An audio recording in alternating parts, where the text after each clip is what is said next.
What's up, world? My name is Sarah and welcome back to another episode of whatever it is that we're doing here.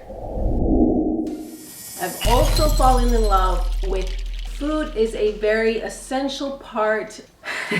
My sister-in-laws and my mother-in-law and all right, I have a container for this guy as well because I want to put them in the fridge so they can really like. Tres huevos. Seems to be pretty good. Oh my goodness. Reframe. A reframe? This is a house full of coconut treat lovers. Looks like we need a store run. For our delicious, it tastes really good. I have a, all right. It never fails me. It's already looking good. Bite size, dry as hell. If you're thinking that's a bit of a mess, then welcome to my channel. Situation I haven't mastered yet, so oh, absorbing 2 separate batches. I think you know. No. Then we're gonna add, oh my goodness. Ooh. She's making a mess. Now, not only have I fallen in love with an Iraqi man, I've also fallen in love with Iraqi cuisine. And today I want to bring you into my kitchen. We are attempting to make a few Iraqi dishes. I have this Iraqi cookbook that I will be somewhat following, and because we're in my kitchen today, obviously there'll be my own twists on some of the recipes. Now, even though Middle Eastern food and Arabs love lamb and beef and chicken, today we're making vegetarian meals because we love vegetarian meals. Like all cultures and countries, food is a very essential part of the Iraqi families and gatherings, and I'm usually the last one sitting at the table, not because I don't want to help and clean up, it's just because I don't want it to end. And in Arab homes, their sharing of food is a way of showing love, and I just love that. We sit down, there's I don't even know how many plates and dishes, and today I'm making food for 2 people. There won't be 17 different dishes of all this gourmet deliciousness. Maybe one day I'll get my sister-in-laws and my mother-in-law and we'll all cook together, but for today we are making it simple, basic, a few dishes that you can recreate at home with very simple ingredients, not a lot of fuss. So let's get started. Now, first things first, we're gonna put the apron on because that's just how we roll. Now we're gonna start with making a few sides. The reason why I wanna start with them is because I wanna put them in the fridge so they can really like suck into each other and get super delicious, and all the flavors will blend. And that is going to be a hummus, basic hummus, and a basic tzatziki, which are to me essentials for this type with any meal basically. So we're gonna start with the tzatziki, and it's a Greek yogurt base, cucumbery side salad dish. You can have it on its own with bread, with all the meals. I don't know, am I leaving anything out? All right, so what I like to do is I grade the cucumber, and often I will cut the cucumber in half and take the seeds out. To me, that makes it less watery. For some reason, I like it that way, but obviously you can make it the way you want. So, all right, so I'm going to cut and de-seed. I have a little bio waste bag so I can get rid of the seeds. Now, sometimes I carve them out and just eat them because it's my kitchen and that's how I roll. But this is not to be disrespectful towards anybody who makes it with the seeds. It's just, I like my tzatziki to be thick, if you know what I mean. All right. And instead of cutting, I will use the grater too. And obviously, a lot of people will peel the cucumber, and that's fine too, but today we're leaving it on.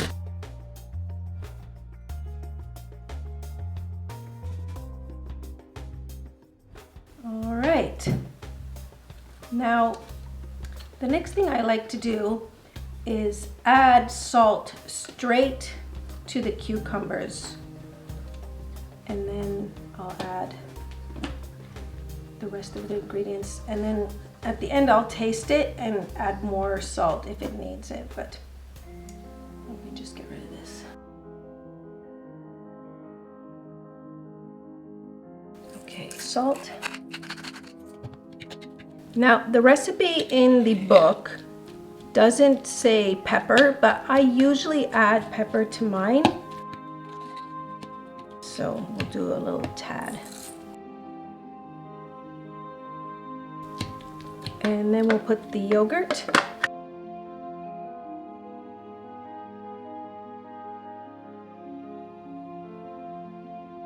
It's already looking good. Okay, let's add the rest of the ingredients. Okay, we're gonna add the garlic, 1 clove. We're gonna press it in. Some lemon, olive oil, and some fresh mint. Now, if you don't have fresh garlic or fresh mint, you can also use the powdered dry stuff. That works well, and we've used it in the past too, but today I have fresh mint and fresh garlic, so that's what we're adding. All right, now depending on the size of your tzatziki, that's how much garlic, like I'm eyeballing it. 1 clove for this is probably good.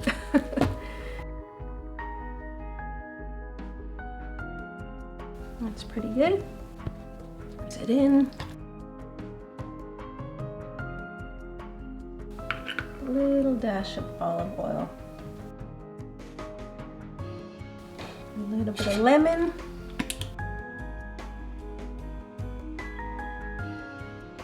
We'll add some mint.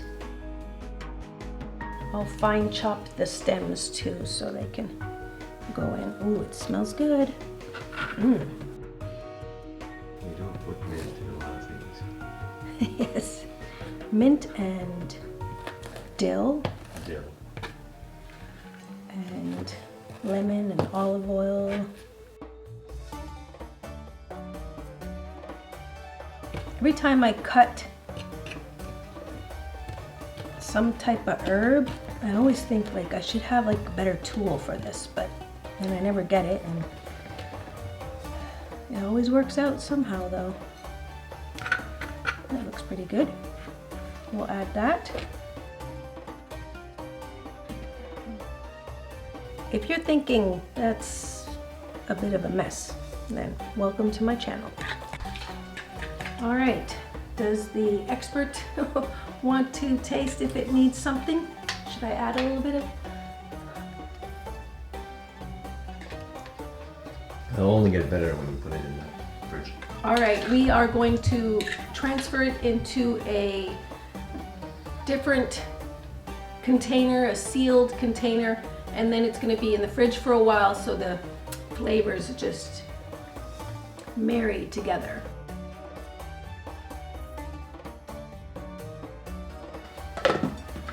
Okay, up next is the hummus, and we're going to start with mushing our chickpeas with a hand device. All right, I have now drained the chickpeas from their salt water. And if you want, you can have chickpeas that you soak overnight and do it that way, but the lentil bean soak situation I haven't mastered yet, so this is what we're using.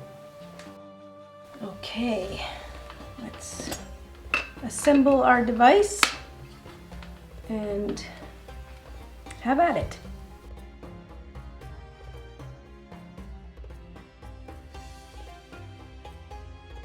Looks pretty good.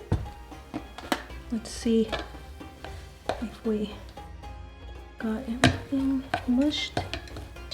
Pretty much.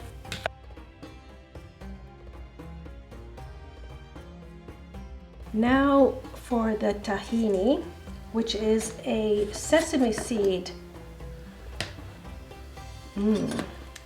Like peanut butter. The organic stuff. Yeah, organic stuff. So I'm gonna put about, and again, there's only 2 people, so that's why I'm making smaller amounts. Although we'd probably eat a larger amount too. And then we also want to add the lemon juice and olive oil, garlic, and salt.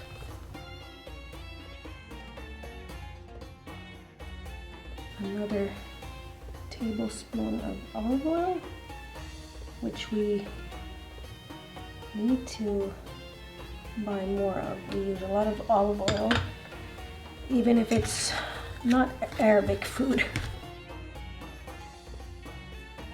Let's put some garlic and salt. So as you can see, it needs a little more oil to be a little more runnier.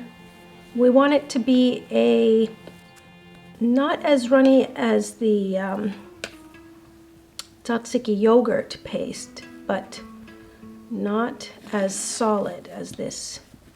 I'm thinking that it might be the organic tahini that is causing this, but I'm an amateur when it comes to Middle Eastern food, so I don't know. Comment below if you know what I should be doing at this stage.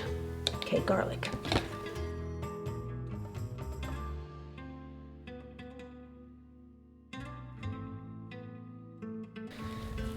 Okay, I want to taste this, and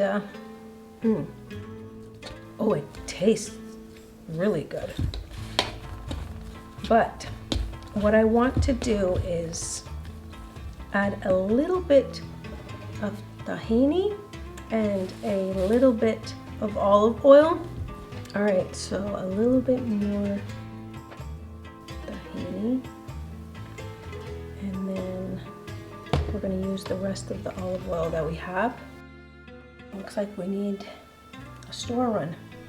All right, as things happen in the kitchen, we ran out of olive oil, so we're gonna stop filming for just a tiny bit and we'll come back with more olive oil so we can finish our hummus, delicious hummus. Okay, we're back with more olive oil, and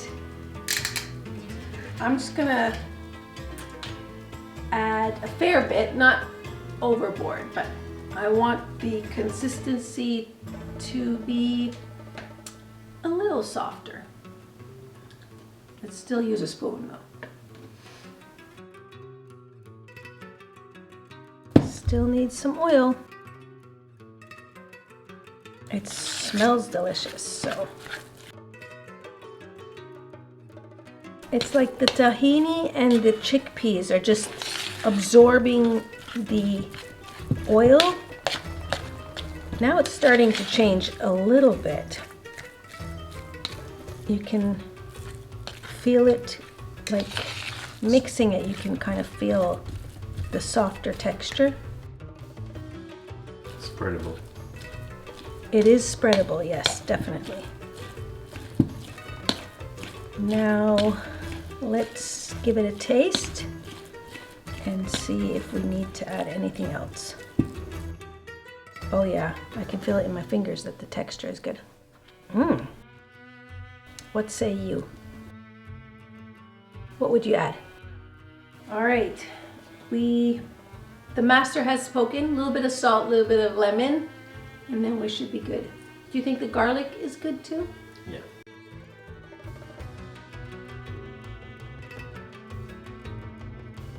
All right, I have a container for this guy as well, and we're gonna put him in the fridge, and he's going to marry his flavors as well. And then when we put it on our plate, we're gonna put a little paprika on top and a little drizzle of olive oil to top that off. So. Oh yeah, it looks good. All right, next thing we're gonna do is wash and cook rice. I wanna do 2 separate batches. That's just because I kind of want to control the amounts that I'm making, so it's easier for me, but obviously you can just make a whole batch of rice and then do whatever you like. The second batch is going to be just plain rice, and the first batch we're going to make with some broad beans, add some dill, and I'm not going to butcher the name of it, but I can... Bagille. Bagille, yes. And the plain rice we are going to have with some green beans and like in a tomato sauce. Very traditional, one of my favorites. Super simple. All of this is healthy, and we're going to start by washing the rice. Now, if you didn't know, you should always wash your rice. I use like a strainer, so I put my rice and then underwater I will wash it until the water that comes through is clear, and then I'll add it to my pot with some water. And what I do is I turn it on high, and as soon as it starts to bubble, I'll turn it down, and then the rice will just magically do its thing. Another thing you want to do when you're cooking rice, if you want that fluffy white rice, is to not stir the rice after you turn it down to simmer. So when it's bubbling, you can still kind of stir it so it doesn't stick to the pan, and after that you turn it down and then you just leave the rice as is. I also add salt to the water, which you can leave if you don't want to, but like I said, let's start by washing the rice. All right, now that the rice is going to cook by itself, we're going to make the tomato sauce and cut up the green beans to add to the tomato sauce.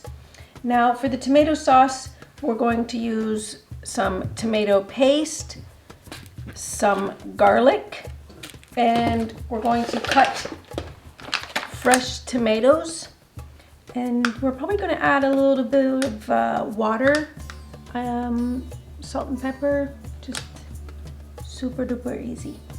All right, let's get chopping.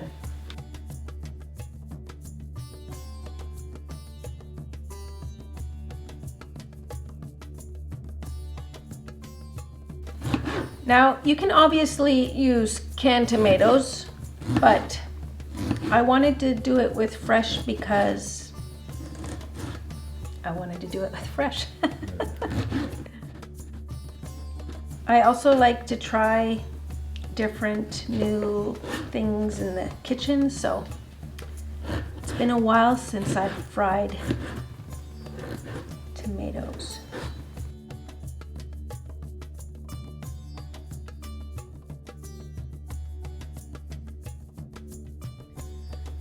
Okay, we're going to, there's a little bit of oil on the pan.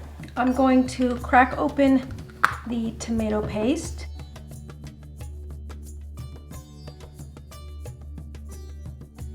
Then we're going to add, oh my goodness, of course I made a mess. Tomatoey garlicky. Maybe 2 giant cloves of garlic? Yeah, we're gonna do at least 2, right? Uh-oh, does that mean, is that a sign? 3. That's a sign. All right. 3 garlic cloves, and then we will add them to the paste. We're gonna add the tomatoes and then we're gonna let them simmer together, and then I'll add some water and I'll cut the beans.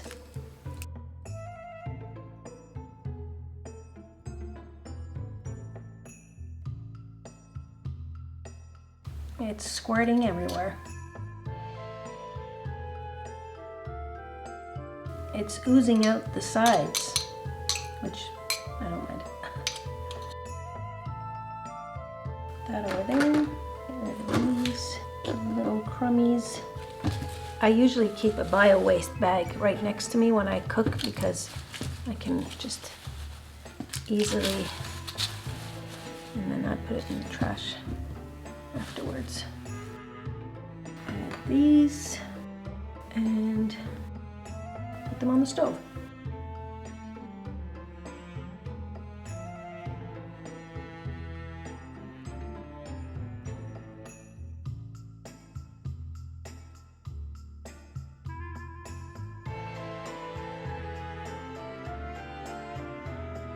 So you want to cut these into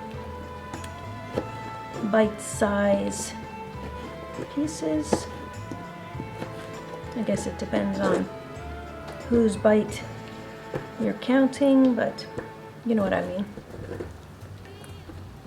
Just so it's easier to grab with a piece of bread. And oh, you know what? I hear the rice boiling, so we're going to lower the heat and let them just sit. Our tomato sauce is coming along nicely. I can smell the delicious garlic and tomato mesh together.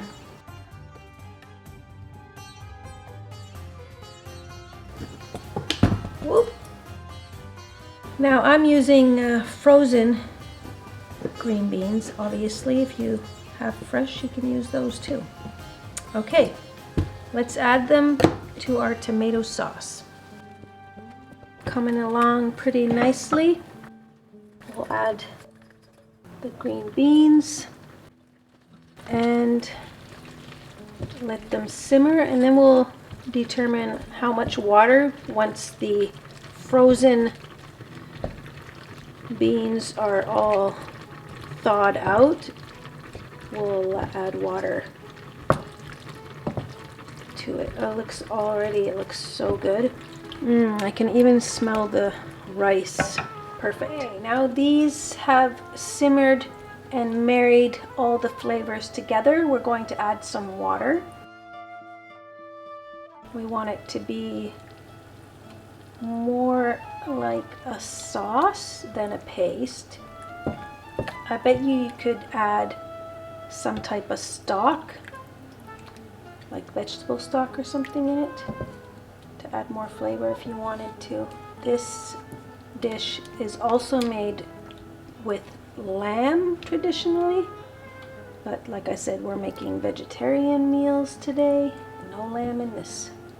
Also seasoned with potato and peas and okra sometimes. Yes. I think we're starting to like the consistency. How runny do you like it? Perfect. That's perfect. This is good? Yeah. Okay. We'll let it sit and we'll add in a little cover to it so it can really stew away. Stew. Okay, we're adding the cover. Now we're gonna grab the first batch of rice, add it to a larger pot, and put the broad beans, dill, oil, lemon, and make the bagila. Yeah. All right. Lemon bagilla. Now that that's coming along, I want to return to the broad bean rice dish and chop up some dill to add to it. Let's see.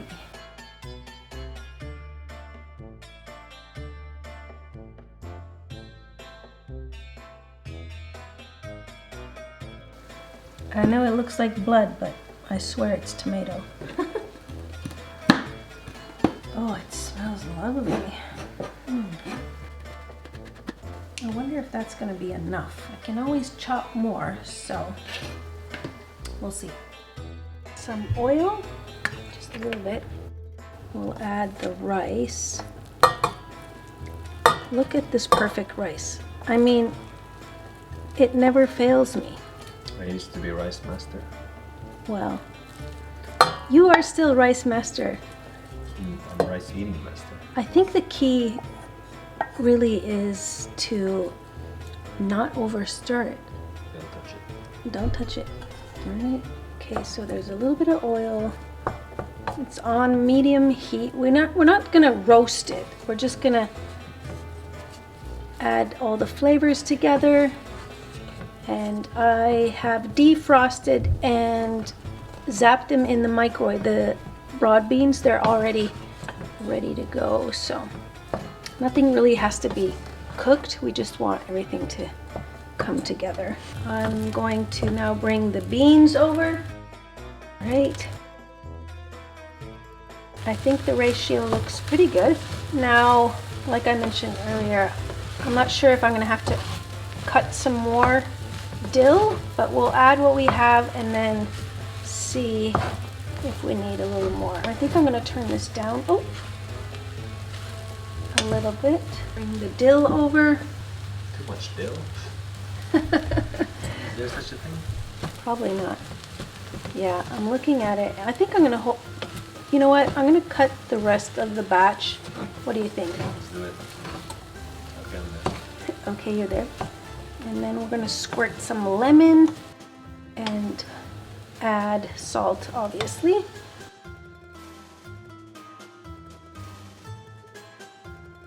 I'm gonna add some of that lemon. And we're gonna cover this guy too, because we want everything to be mixed and flavored together. This is such a simple and great, healthy, delicious.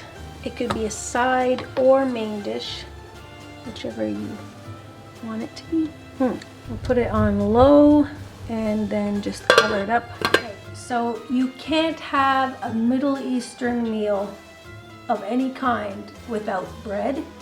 And unfortunately, we don't have our family's company's bread because everything that we get, we always eat. So I bought some pita bread from the store, which is perfectly fine as well. And what I want to do with this is drizzle a little bit of oil, put a tad bit of butter, slip them into the oven, and get a little warm and toasty. Now, that's not a traditional way, or not that I know, but like I said, we're in my kitchen and it's how I want to do it.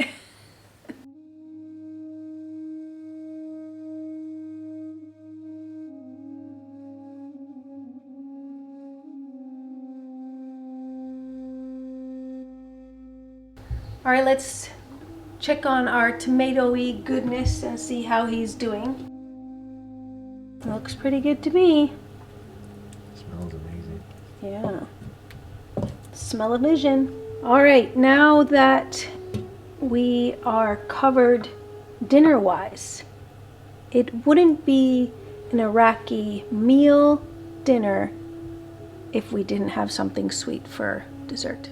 For our delicious dessert, we're gonna need a heap of coconut, and I love desserts with coconut, and this is going to be basically just coconut with sugar and egg, and you'll see. All right, so we're going to beat 3 eggs, some sugar, and I have vanilla sugar that I'm going to use. It says vanilla extract on the recipe, but we're going to use what we have. More sugar. More sugar. Oh my goodness. I wonder if any of you saw the banana bread making episode. I'll link it because That's hilarious. It's a no hands challenge, and I don't know, I was laughing quite hard that day. Then we're going to add sugar. Not an Arabic dessert without sugar. Nope. That's pretty good. We're also going to add the vanilla. We make baklava. Yeah, we should. A little bit of lemon. 1 teaspoon. Then it says to add the coconut. Oh, love me some coconut.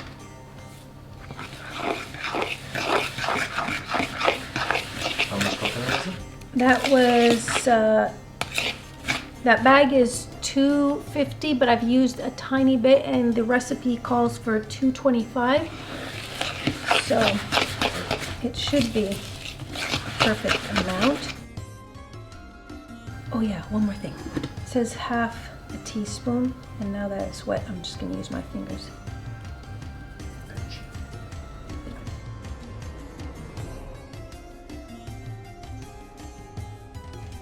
They recommend putting it in the fridge for about half an hour.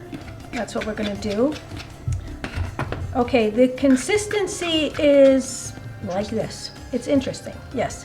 So we are going to put this in the fridge.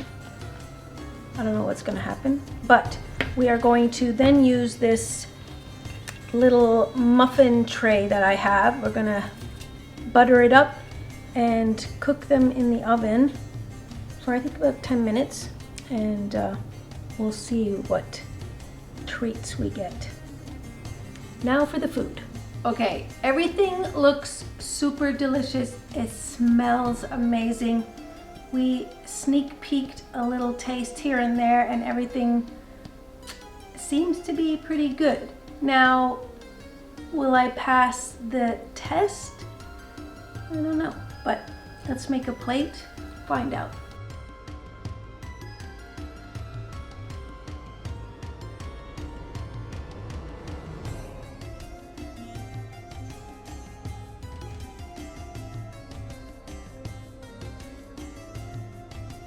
Okay, rice.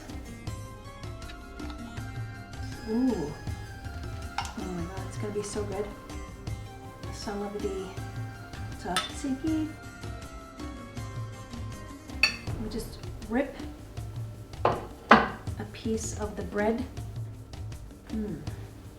Oh my goodness. It's good. I think adding the butter and the oil, well, I think you know. Okay. One more thing, some hummus. All right, let's dig in. Mix all the, I don't know what to say, but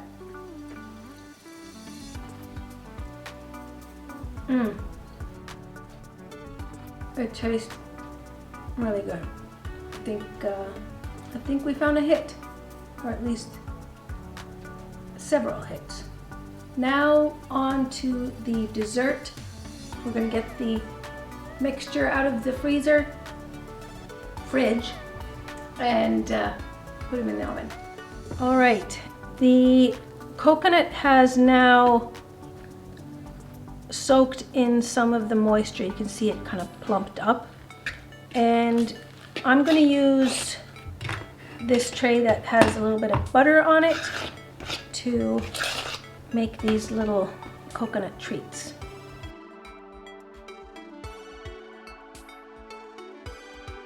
Now, these are going to puff up a little bit, so don't overdo it. Kind of like what I'm doing already. Looks like we have enough for at least 2 trays, maybe even 3, I don't know. But oh no. I was just gonna say, This is a house full of coconut treat lovers, and most of our guests like coconut too, so. Oh, she's making a mess. Okay, these go in for about 10 minutes and then we'll get to taste our little treaties. Okay, we're gonna let them cool off. They are a little browny on top, and we are going to sprinkle them with some powdered sugar, and then we can taste them. All right, it was a bit of a struggle to get them out of the tray, but we're still gonna decorate them with some powdered sugar. Now this is a trick I use. I use this tea. Oh my gosh. Ooh, look at that. I know we're gonna love these. All right. Oh my God.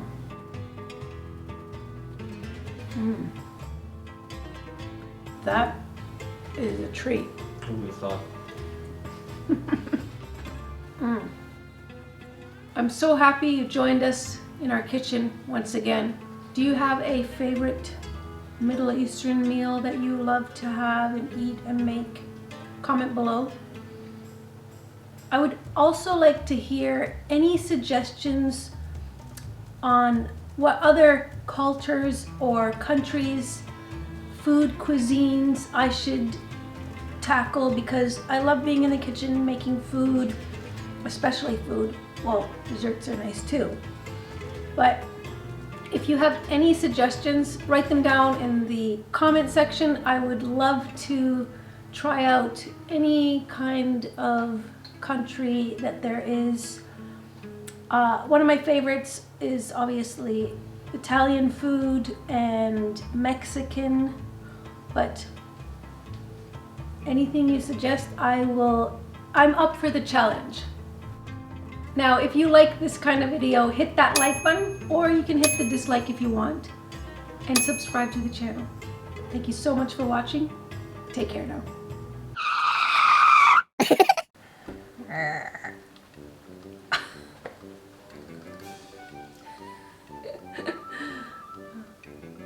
Reframe.